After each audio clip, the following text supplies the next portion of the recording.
Life में जरूरी है छटाक पर हंसी, छटाक पर खुशी, छटाक पर हंसी, छटाक पर खुशी।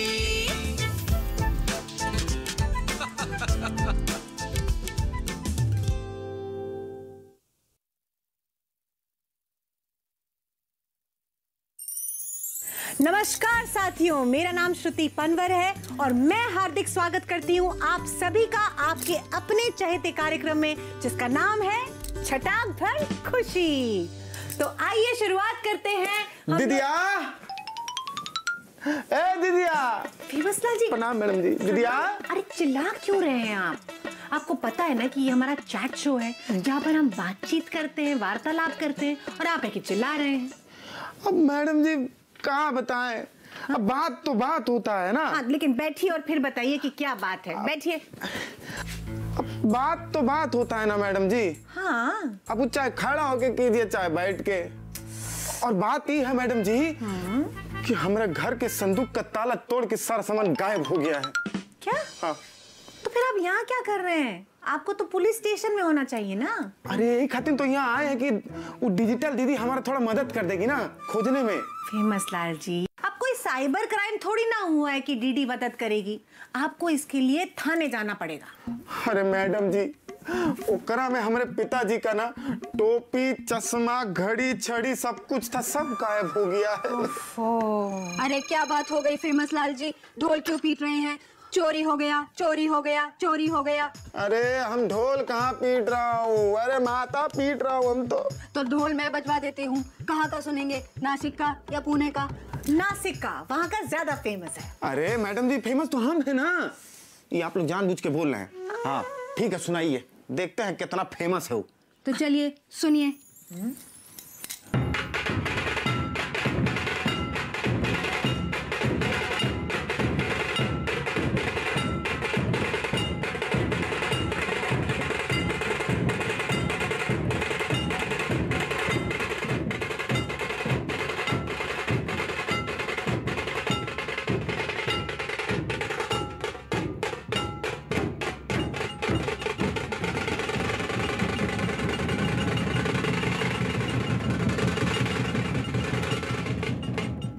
ढोल ताशा पथक यानी ट्रूप्स को पहली बार 1960 के दशक में स्वर्गीय श्री अप्पा साहेब पेंडसे ने बनाया था।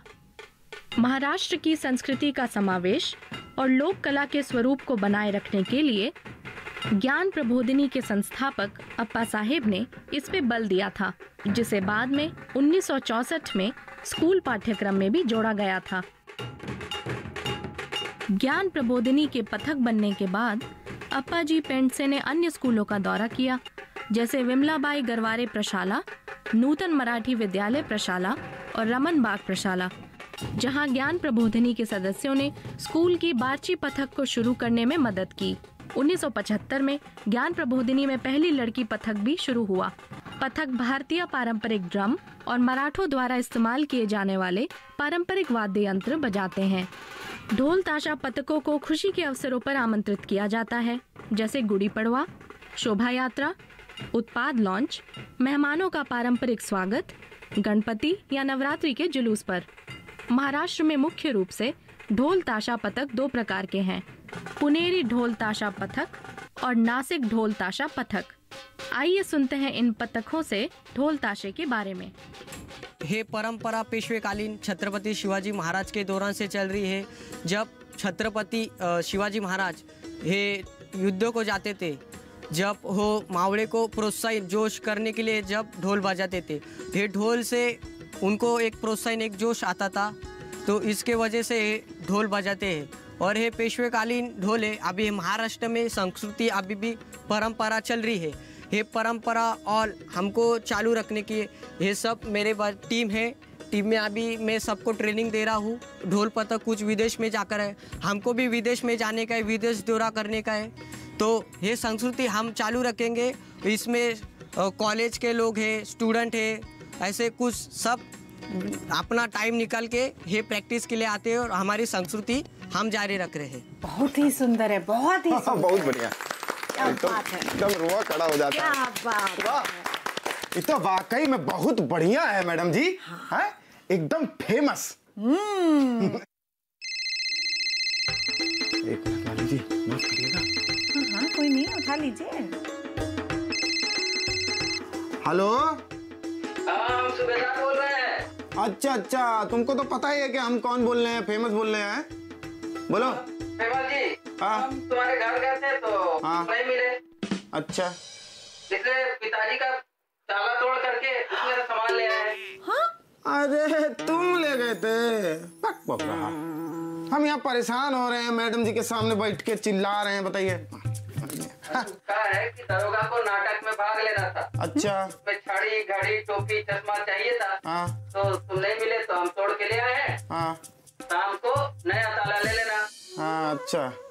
एक मिनट, ये आपके गांव में सूबेदार, दरोगा, ये सब लोग नाटक में भाग लेते हैं क्या? अरे मैडम जी, अब फिर से मजाक कर रही हैं हमारे साथ। नहीं, मजाक नहीं कर रहे हैं, वो ताला तोड़ के ले गए हैं ना सामान, इसलिए पूछ रहे हैं आपसे। अरे आपको बताया तो थे हम उस दिन कि सब लोग हमारे गांव में ऐसे ही नाम रख लेता है। हाँ, आप फेमस नहीं हुए इसलिए आपका नाम भी फेमस लाल रख दिए आपके पिताजी।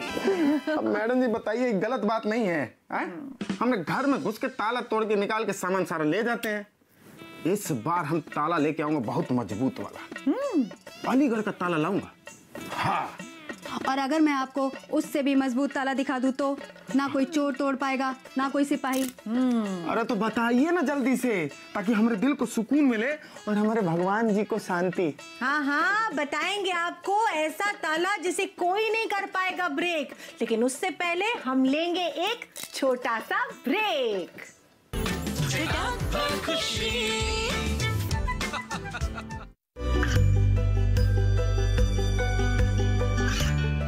गांवों और पिछड़े क्षेत्रों में सरकारी योजनाओं की जानकारी पहुंचा।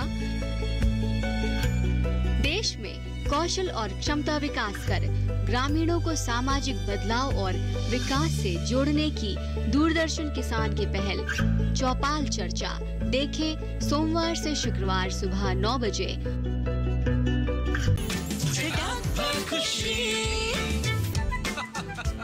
ब्रेक के बाद आप सभी का एक बार फिर से स्वागत है आपके अपने चहेते शो में, जिसका नाम है छटाक भर खुशी। चलिए दीदी, अब हमें ऐसे ताले के बारे में बताइए जो फेमस लाल जी के संदूक की भी रक्षा कर सकें, लेकिन हाँ, अलीगढ़ के तालों से अलग होना चाहिए। जी बिल्कुल, अलीगढ़ के ताले मशीन से बनते हैं, लेकिन डिंडीगुल के ताले आज भी हाथ से बनते हैं। ओह, सच में? लेकिन मुझे तो अब तक सिर्फ अलीगढ़ के तालों के बारे में पता था, ये डिंडीगुल के तालों के बारे में तो पता ही नहीं था। अरे मैडम जी, हम बताए थे ना, याद है कि हमारे पिताजी बोलते थे कि इंटरनेट पे जितना जानकारी होता है वो पूरा का पूरा सही नहीं होता है। और ई मैडम जी पता नहीं कहाँ गुल खिला रही हैं। ओहो, गुल नहीं, डिंडीगुल। हाथ कंगन को आरसी क्या, पढ़े लिखे को फारसी क्या। अरे आप फारसी में नहीं, आप हिंदी में ही बता दीजिए, लेकिन ताले के बारे में बताइए तो। जी बिल्कुल, वैसे तो ये ताले जिसने बनाए हैं वो तमिल में बात करते हैं, लेकिन मैं आप लोगों को हिंदी में बताऊंगी, तो फिर चलिए डिंडीगुल।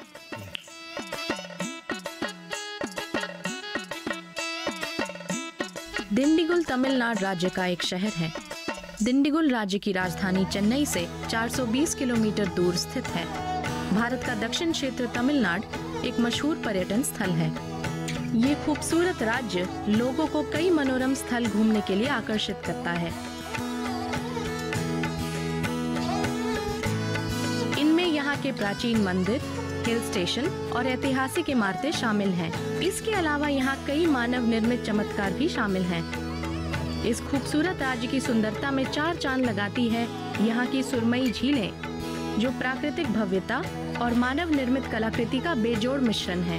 ऐसे ही एक मानव निर्मित कलाकृति का जीता जागता उदाहरण है तमिलनाडु का डिंडीगुल, जिसे लॉक सिटी के रूप में जाना जाता है। ताला निर्माण की इकाइयाँ पूरे जिले में फैले हुए बहुत से लोगों को रोजगार देती हैं और आजीविका प्रदान करती हैं। हाथ से बने ताले और स्टील की तिजोरियां डिंडीगुल में निर्मित और सहकारी क्षेत्र के रूप में संचालित हैं। डिंडीगुल में निर्मित ताले राष्ट्रीय और अंतर्राष्ट्रीय बाजारों में बेचे जाते हैं और ये अपनी गुणवत्ता के लिए पूरे भारत में प्रसिद्ध हैं। दिंडीगुल के ताले को 30 अगस्त 2019 को भौगोलिक संकेत यानी GI टैग मिला। दिंडीगुल में ताला निर्माण उद्योग 500 साल से अधिक पुराना है।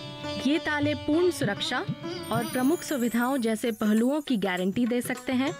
सबसे महत्वपूर्ण बात यह है कि वे आकर्षक और डिजाइन में भी अद्वितीय हैं।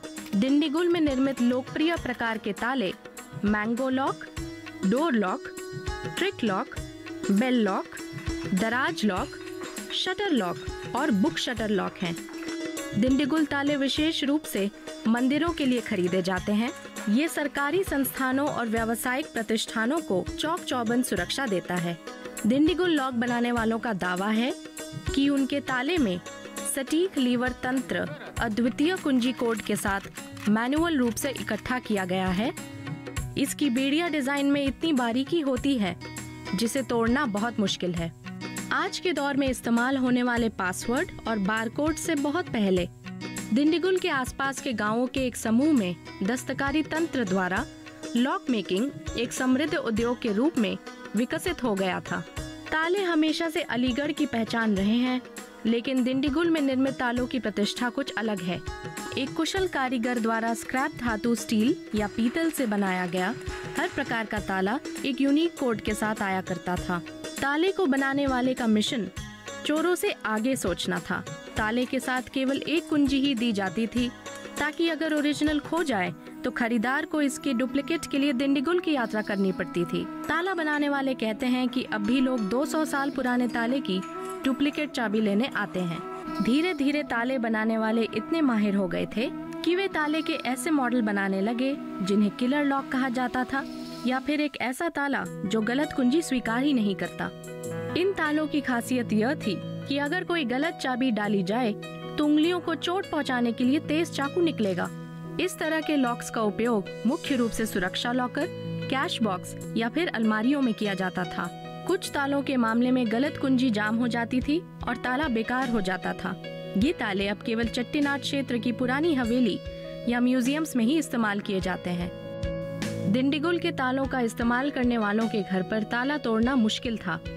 इसके उपाय में चोरों ने घर में घुसने के लिए ताले के बजाय दीवारों को तोड़ना शुरू कर दिया। आज सीसीटीवी कैमरों के साथ साथ दिंडीगुल के ताले का इस्तेमाल करें तो बरसों पुरानी कला को बचा सकते हैं। हमें उस कारीगर के बारे में सोचना होगा जो छप्परदार छत के नीचे बारिश और धूप में काम करता है।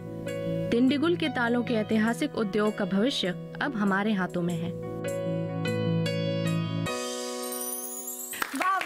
क्या बात है, कमाल की इंफॉर्मेशन दी है आपने दीदी हम सभी को, धन्यवाद। मेंशन नॉट श्रुति जी।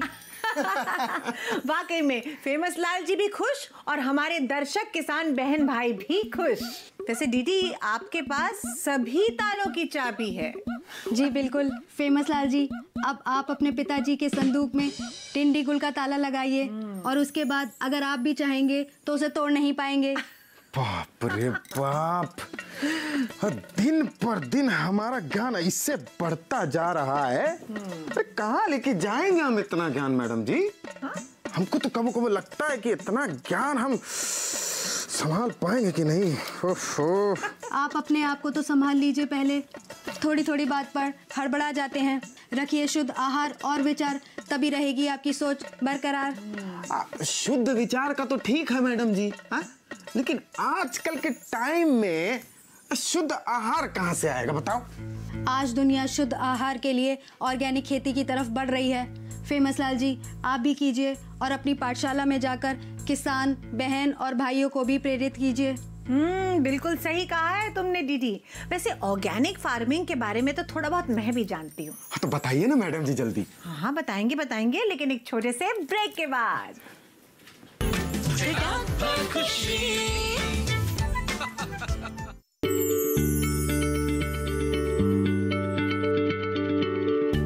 क्या आप किसी बीमारी से परेशान हैं?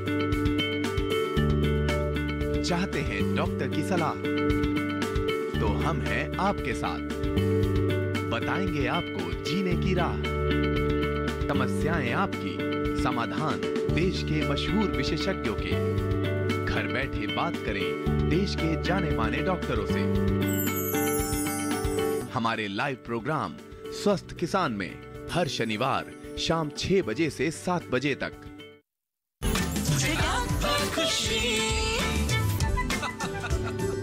ब्रेक के बाद आप सभी का एक बार फिर से स्वागत है आपके और हमारे पसंदीदा कार्यक्रम में, जिसका नाम है छटाक भर खुशी। अब मैडम जी, अब हमको जल्दी से ना ऑर्गेनिक खेती के बारे में बता दीजिए। ठीक है, आपको भी बताते हैं और अपने किसान बहनों और भाइयों को भी बताते हैं। तो सुनिए, ऑर्गेनिक खेती हिंदी में अगर कहें तो जैविक खेती भारतवर्ष में प्राचीन काल से ही की जा रही है।